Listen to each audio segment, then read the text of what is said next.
Hello बच्चों, कैसे हैं आप सब। मैं आशा करती हूँ कि पिछली कक्षा में मैंने जो भी पढ़ाया था वह आप सबने पढ़ा होगा और आपको समझ भी आया होगा।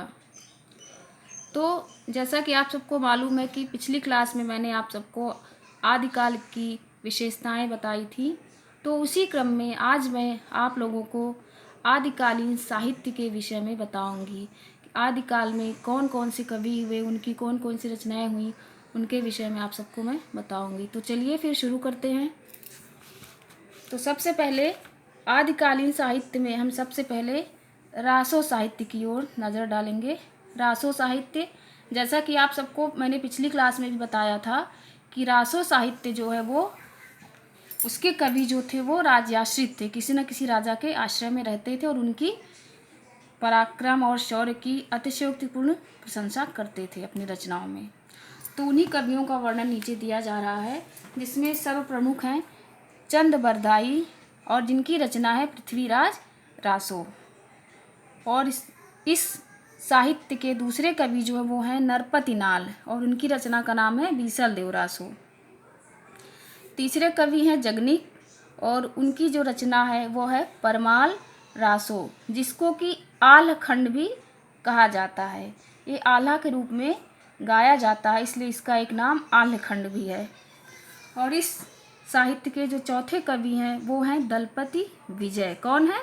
दलपति विजय। और इनकी रचना है खुमान रासो। की रचना का नाम क्या है? खुमान रासो। और अगले कवि जो है वो है नल सिंह, जिनका नाम है नल सिंह और इनकी रचना है विजयपाल रासो। तथा इसी कड़ी में रासो साहित्य के अगले कवि हैं सारंग धर और इनकी रचना है हम्मीर रासो। तो ये सभी जो है रासो साहित्य के प्रमुख कवि और उनकी रचनाएं हैं।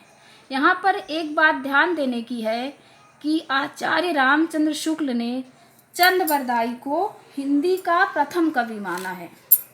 किन्होंने माना है? आचार्य रामचंद्र शुक्ल ने चंद बरदाई को हिंदी का प्रथम कवि माना है तथा इनकी रचना पृथ्वीराज रासो को हिंदी का प्रथम महाकाव्य भी माना है। और सभी लोग चंद बरदाई की रचना पृथ्वीराज रासो को हिंदी का प्रथम महाकाव्य मानते हैं। तो बच्चों, इसके बाद हम आगे बढ़ते हैं और इस काल में जो और भी साहित्य लिखे गए उसकी तरफ आपको ले चलते हैं। तो अगला साहित्य जो लिखा गया वो था जैन साहित्य। क्या था? जैन साहित्य। तो जैन साहित्य जो था, इसके जो कवि थे वो जैन धर्म के जो महान व्यक्ति हुआ करते थे उनके चरित्र को ही अपनी रचनाओं में चित्रित किया है। किसको चित्रित किया है? जैन धर्म से संबंधित जो महान व्यक्ति थे उन्हीं को अपनी रचनाओं में नायक के रूप में चित्रित किया है। और जैन साहित्य के जो ग्रंथ लिखे गए उनका मूल उद्देश्य क्या था? धर्म तत्व का निरूपण करना, धर्म का प्रचार करना। तो जैन साहित्य के जो प्रमुख कवि हैं वो हैं हेमचंद्र और इनकी रचना है शब्दानुशासन और कुमारपाल चरित। इनकी दो रचनाएं प्राप्त होती हैं। किनकी दो रचनाएं प्राप्त होती हैं? हेमचंद्र की।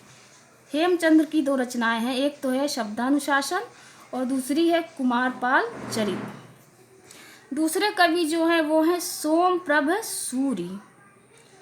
सोमप्रभ सूरि और इनकी रचना है कुमारपाल प्रतिबोध। क्या नाम है रचना का? कुमारपाल प्रतिबोध। और अगले कवि जो है वो है मेरुतुंग।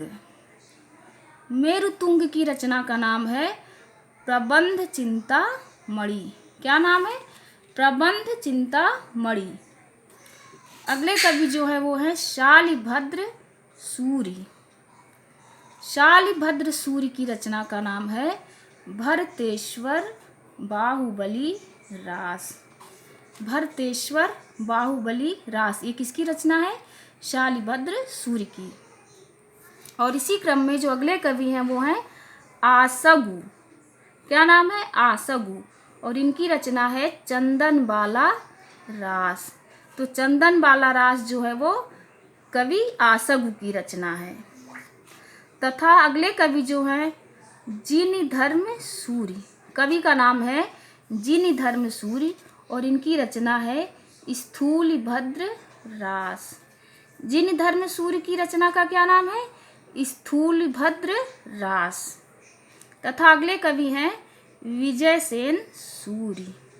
कौन से कवि हैं? विजयसेन सूरि और इनकी रचना है रैवंतगिरी रास। तो विजयसेन सूरि की रचना क्या है? रैवंतगिरी रास। तो बच्चों आज के लिए बस इतना ही।